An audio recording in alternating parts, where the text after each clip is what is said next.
दी 10 सितंबर 2024 प्रातः मुरली। ओम शांति। बाप दादा मधुबन। मीठे बच्चे, माया को वश करने का मंत्र है मनमना भव। इसी मंत्र में सब खुशियाँ समाई हुई है। यही मंत्र तुम्हें पवित्र बना देता है। प्रश्न: आत्मा की सेफ्टी का नंबर 1 साधन कौन सा है और कैसे? उत्तर: याद की यात्रा ही सेफ्टी का नंबर 1 साधन है, क्योंकि इस याद से ही तुम्हारे कैरेक्टर सुधरते हैं। तुम माया पर जीत पा लेते हो। याद से पतित कर्मेंद्रियाँ शांत हो जाती है। याद से ही बल आता है। ज्ञान तलवार में याद का जौहर चाहिए। याद से ही मीठे सतोप्रधान बनेंगे। कोई को भी नाराज़ नहीं करेंगे। इसलिए याद की यात्रा में कमज़ोर नहीं बनना है।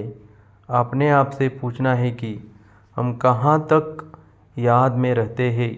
ओम शांति। मीठे मीठे रूहानी बच्चों को रोज़ रोज़ सावधानी ज़रूर देनी होती है। कौन सी? Safety first. सेफ्टी क्या है? याद की यात्रा से तुम बहुत बहुत सेफ रहते हो। मूल बात ही बच्चों के लिए यह है। बाप ने समझाया है, तुम बच्चे जितना याद की यात्रा में तत्पर रहेंगे उतनी खुशी भी रहेगी और मैनर्स भी ठीक होंगे, क्योंकि पावन भी बनना है, कैरेक्टर्स भी सुधारना है, अपनी जांच करनी है। मेरा कैरेक्टर किसको दुख देने जैसा तो नहीं है, मुझे कोई देहाभिमान तो नहीं आ जाता है। यह अच्छी रीति अपनी जांच रखनी है। बाप बैठ बच्चों को पढ़ाते हैं। तुम बच्चे पढ़ते भी हो तो फिर पढ़ाते भी हो। बेहद का बाप सिर्फ पढ़ाते हैं, बाकी तो सब है देहधारी। इसमें सारी दुनिया आ जाती है। एक बाप ही विदेही है। वह तुम बच्चों को कहते हैं कि तुमको भी विदेही बनना है। मैं आया हूँ तुमको विदेही बनाने। पवित्र बनकर ही वहाँ जाएंगे। छीची को तो साथ ले नहीं जाएंगे। इसलिए पहले पहले मंत्र ही यह देते हैं माया को वश करने का। यह मंत्र है पवित्र होने का। यह मंत्र है। इस मंत्र में बहुत खूबियाँ भरी हुई है। इनसे ही पवित्र बनना है। मनुष्य से देवता बनना है। ज़रूर हम ही देवता थे। इसलिए बाप कहते हैं अपनी सेफ्टी चाहो, मजबूत महावीर बनना चाहो तो ये पुरुषार्थ करो। बाप तो शिक्षा देते रहेंगे, पर ड्रामा भी कहते रहेंगे। ड्रामा अनुसार बिल्कुल ठीक ही चल रहा है, फिर आगे के लिए भी समझाते रहेंगे। याद की यात्रा में कमज़ोर नहीं बनना है। बाहर रहने वाली बांदेली गोपिकाएँ जितना याद करती है उतना सामने रहने वाले भी याद नहीं करते हैं, क्योंकि उनको तड़पन होती है शिव बाबा से मिलने की। जो मिल जाते हैं उनका पेट जैसे कि भर जाता है। जो बहुत याद करते हैं वो ऊंच पद पा सकते हैं, देखा जाता है। अच्छे अच्छे बड़े बड़े सेंटर संभालने वाले मुख्य भी याद की यात्रा में कमज़ोर है। याद का जोर बहुत अच्छा चाहिए। ज्ञान तलवार में याद का जोर न होने कारण किसी को तीर लगता ही नहीं, पूरा मरते नहीं। बच्चे कोशिश करते हैं ज्ञान बाण लगाकर बाप का बनाए व मर्जीवा बनाए, परंतु मरते नहीं, तो ज़रूर ज्ञान तलवार में गड़बड़ है। बाबा भल जानते हैं ड्रामा बिल्कुल एक्यूरेट चल रहा है, परंतु आगे के लिए तो समझाते रहेंगे ना। हर एक अपने दिल से पूछो हम कहाँ तक याद करते हैं। याद से ही बल आएगा। इसलिए कहा जाता है ज्ञान तलवार में जौहर चाहिए। ज्ञान तो बहुत सहज रीति समझा सकते हैं। जितना जितना याद में रहेंगे उतना बड़े मीठे बनते जाएंगे। तुम सतोप्रधान थे तो बहुत मीठे थे, और फिर सतोप्रधान बनना है। तुम्हारा स्वभाव भी बहुत मीठा चाहिए। कभी रंज नाराज़ नहीं होना चाहिए। ऐसा वातावरण न हो जो कोई रंज हो। ऐसी कोशिश करनी चाहिए क्योंकि यह ईश्वरीय कॉलेज स्थापन करने की सर्विस बहुत ऊंची है। विश्वविद्यालय तो भारत में बहुत गाए जाते हैं, वास्तव में वह है नहीं। विश्वविद्यालय तो एक ही होता है। बाप आकर सबको मुक्ति, जीवन मुक्ति देते हैं। बाप जानते हैं सारी दुनिया के जो भी मनुष्य मात्र है सब खत्म होने हैं। बाप को बुलाया भी इसलिए है कि छीछी दुनिया का खात्मा और नई दुनिया की स्थापना करो। बच्चे भी समझते हैं बरोबर बाप आया हुआ है। अभी माया का पांप कितना है। हॉल ऑफ पॉम्पिया का खेल भी दिखाते हैं। बड़े बड़े मकान आदि बना रहे हैं। यह है पंप। सतयुग में इतने मंजिल के मकान बनते नहीं हैं, यहाँ बनते हैं क्योंकि रहने के लिए ज़मीन कम है। विनाश जब होता है तब सब बड़े बड़े मकान भी गिर पड़ते हैं। आगे इतनी बड़ी बड़ी बिल्डिंग नहीं बनती थी। बॉम्ब्स जब छोड़ेंगे तो ऐसे गिरेंगे जैसे ताश के पत्ते गिरते हैं। इसी का मतलब यह नहीं कि वही मरेंगे, बाकी दूसरे रह जाएंगे नहीं। जो जहाँ होगा, चाहे समुद्र पर हो, पृथ्वी पर हो, आकाश में हो, पहाड़ों पर हो, उड़ रहा है, सब खत्म हो जाएंगे। यह पुरानी दुनिया है ना, जो भी 84 लाख योनियाँ है, यह सब खत्म हो जानी है। वहाँ नई दुनिया में यह कुछ भी होगा नहीं। न इतने मनुष्य होंगे, न मच्छर, न जीव जंतु आदि होंगे। यहाँ तो ढेर के ढेर है। अब तुम बच्चे भी देवता बनते हो तो वहाँ हर चीज़ सत्वप्रधान होती है। यहाँ भी बड़े आदमी के घर में जाएंगे तो बड़ी सफाई आदि रहती है। तुम तो सबसे जास्ती बड़े देवता बनते हो। बड़े आदमी भी नहीं कहेंगे तुम बहुत ऊंच देवताएं बनते हो। यह कोई नई बात नहीं। 5000 वर्ष पहले भी तुम यह बने थे नंबरवार। यह इतना किचड़ा आदि वहाँ कुछ भी नहीं होगा। बच्चों को बड़ी खुशी होती है। हम बहुत ऊंच देवता बनते हैं। एक ही बाप हमको पढ़ाने वाला है जो हमको बहुत ऊंच बनाते हैं। पढ़ाई में हमेशा नंबरवार पोजीशन वाले होते हैं। कोई कम पढ़ते हैं, कोई जास्ती पढ़ते हैं।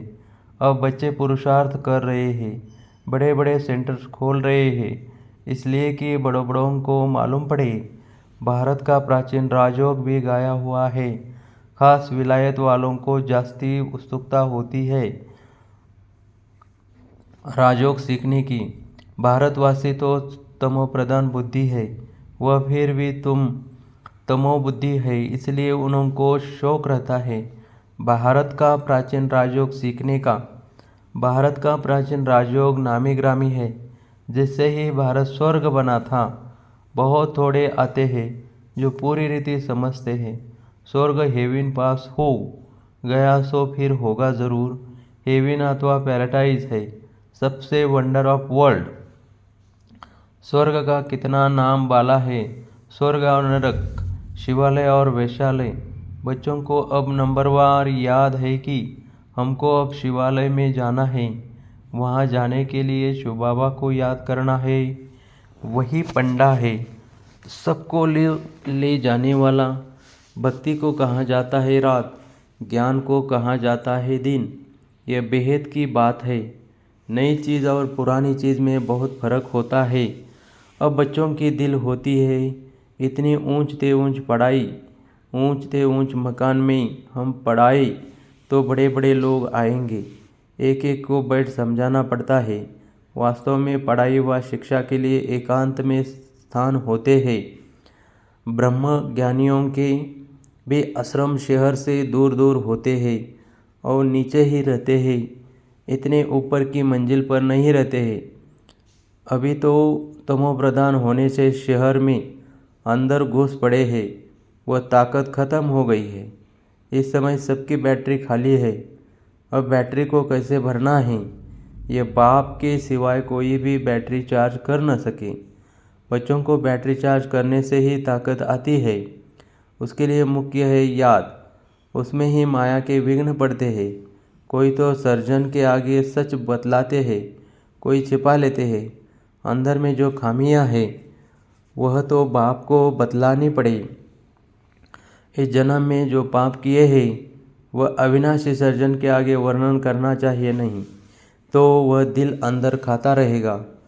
सुनाने के बाद फिर खाएगा नहीं, अंदर रख लेना। यह भी नुकसानकारक है। जो सच्चे सच्चे बच्चे बनते हैं वह सब बाप को बतला देते हैं। इस जन्म में यह पाप किए हैं। दिन प्रतिदिन बाप जोर देते रहते हैं, यह तुम्हारा अंतिम जन्म है। तमोप्रधान से पाप तो ज़रूर होते होंगे ना। बाप कहते हैं, मैं बहुत जन्मों के अंत में जो नंबर 1 पतित बना है उनमें ही प्रवेश करता हूँ, क्योंकि उनको ही फिर नंबर 1 में जाना है। बहुत मेहनत करनी पड़ती है। इस जन्म में पाप हुए तो है ना, कईयों को पता ही नहीं पड़ता है कि हम यह क्या कर रहे हैं। सच नहीं बतलाते हैं, कोई कोई सच बतला देते हैं। बाप ने समझाया है, बच्चे तुम्हारी कर्मेंद्रियाँ शांत तब होती है जब कर्मातीत अवस्था बनती है। जैसे मनुष्य बूढ़े होते हैं तो कर्मेंद्रियाँ ऑटोमेटिकली शांत हो जाती है। इसमें तो छोटेपन में ही सब शांत हो जाना चाहिए। योग बल में अच्छी तरह रहे तो इन सब बातों की ऐड हो जाए। वहाँ कोई ऐसी गंदी बीमारी, कीचड़पट्टी आदि कुछ नहीं होता है। मनुष्य बड़े साफ शुद्ध रहते हैं। वहाँ है ही राम राज्य, यहाँ है रावण राज्य, तो अनेक प्रकार की गंदगी की बीमारियाँ आदि है। सतयुग में यह कुछ होती नहीं। बात मत पूछो, नाम ही कितना फर्स्ट क्लास है। स्वर्ग नहीं दुनिया, बड़ी सफाई रहती है। बाप समझाते हैं, इस पुरुषोत्तम संगम युग पर ही तुम ये सब बातें सुनते हो। कल नहीं सुनते थे। कल मृत्युलोक के मालिक थे, आज अमरलोक के मालिक बनते हो। निश्चय हो जाता है। कल मृत्युलोक में थे, अभी संगम युग पर आने से अमरलोक में जाने के लिए तुम पुरुषार्थ कर रहे हो। पढ़ाने वाला भी अब मिला है, जो अच्छी रीति पढ़ते हैं तो पैसा आदि भी अच्छा कमाते हैं। बलिहारी पढ़ाई की कहेंगे, यह भी ऐसे है। इस पढ़ाई से तुम बहुत ऊंच पद पाते हो। अभी तुम रोशनी में हो, यह भी सिवाय तुम बच्चों के और कोई को मालूम नहीं है। तुम भी फिर घड़ी घड़ी भूल जाते हो, पुरानी दुनिया में चले जाते हो। भूलना माना पुरानी दुनिया में चले जाना। अभी तुम संगमयुगीय ब्राह्मणों को मालूम है कि हम कलयुग में नहीं है, यह सदैव याद रखना है। हम नए विश्व के मालिक बन रहे हैं। बाप हमको पढ़ाते ही है नई दुनिया में जाने के लिए। यह है शुद्ध अहंकार, वह है अशुद्ध अहंकार। तुम बच्चों को तो कभी अशुद्ध ख्यालात भी नहीं आने चाहिए। पुरुषार्थ करते करते आखिर पिछाड़ी में रिजल्ट निकलेगी। बाप समझाते हैं, इस समय तक सब पुरुषार्थी है। इम्तिहान जब होता है तो नंबरवार पास हो, फिर ट्रांसफ़र हो जाते हैं। तुम्हारी है बेहद की पढ़ाई, जिसको सिर्फ तुम ही जानते हो। तुम कितना समझाते हो। नए नए आते रहते हैं बेहद के बाप से वर्षा पाने के लिए। भले दूर रहते हैं, फिर भी सुनते सुनते निश्चय बुद्धि हो जाते हैं।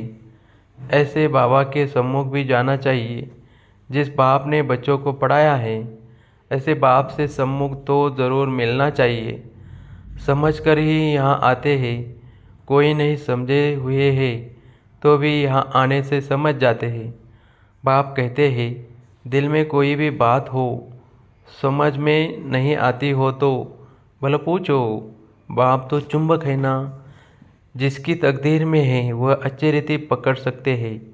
तकदीर में नहीं है तो फिर खलास, सुना अनसुना कर देते हैं। यहाँ कौन बैठ पढ़ाते हैं? भगवान, उनका नाम है शिव। शिव बाबा ही हमको स्वर्ग की बादशाही देते हैं। फिर कौन सी पढ़ाई अच्छी?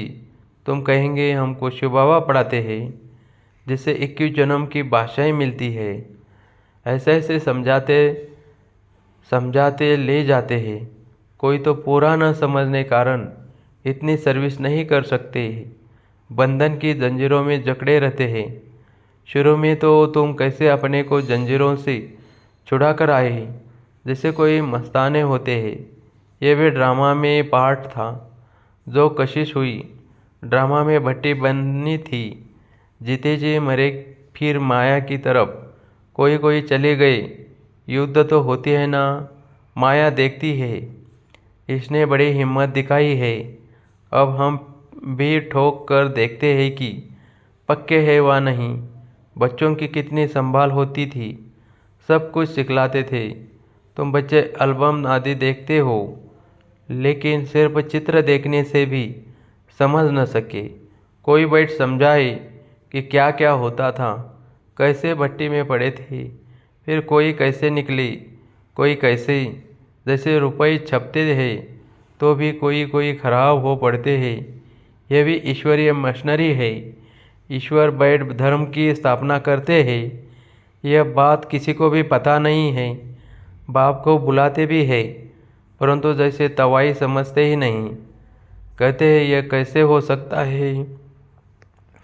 माया रावण एकदम ऐसा बना देती है। शिव बाबा की पूजा भी करते हैं, फिर कह देते सर्वव्यापी। शिव बाबा कहते हो, फिर सर्वव्यापी कैसे होगा। पूजा करते हैं, लिंग को शिव कहते हैं। ऐसे थोड़े ही कहते कि इसमें शिव बैठा है। अब पत्थर ठिक्कर में भगवान को कहना, तो क्या सब भगवान ही भगवान है। भगवान अनलिमिटेड तो नहीं होंगे ना। तो बाप बच्चों को समझाते हैं। कल्प पहले भी ऐसे समझाया था। अच्छा, मीठे मीठे सिखल दे बच्चों प्रति माता पिता बाप दादा का याद प्यारा और गुड मॉर्निंग। रूहानी बाप की रूहानी बच्चों को नमस्ते। धारणा के लिए मुख्य सार। फर्स्ट, ऐसा मीठा वातावरण बनाना है जिसमें कोई भी नाराज न हो। बाप समान विधेयी बनने का पुरुषार्थ करना है। याद के बल से अपना स्वभाव मीठा और कर्मेंद्रियाँ शांत करनी है। 2, सदा इसी नशे में रहना है कि अभी हम संगमयुगी है, कलयुगी नहीं। बाप हमें नई विश्व का मालिक बनाने के लिए पढ़ा रहे हैं। अशुद्ध ख्याल समाप्त कर देने हैं। वरदान, अकाल तख्त और दिल तख्त पर बैठ सदा श्रेष्ठ कर्म करने वाले कर्मयोगी भव। इस समय आप सभी बच्चों को 2 तख्त मिलते हैं, एक अकाल तख्त, दूसरा दिल तख्त। लेकिन तख्त पर वहीं बैठता है जिसका राज्य होता है। जब अकाल तख्त नशीन है तो स्वराज्याधिकारी है, और बाप के दिल तख्त नशीन है तो बाप के वर्षे के अधिकारी है, जिसमें राज्य भाग्य सब आ जाता है। कर्मयोगी अर्थात दोनों तख्त नशीन। ऐसी तख्त नशीन आत्मा का हर कर्म श्रेष्ठ होता है, क्योंकि सब कर्मेंद्रियाँ लॉ एंड ऑर्डर पर रहती है। स्लोगन, जो सदा स्वमान की सीट पर सेट रहते हैं वही गुणवान और महान है। ओम शांति।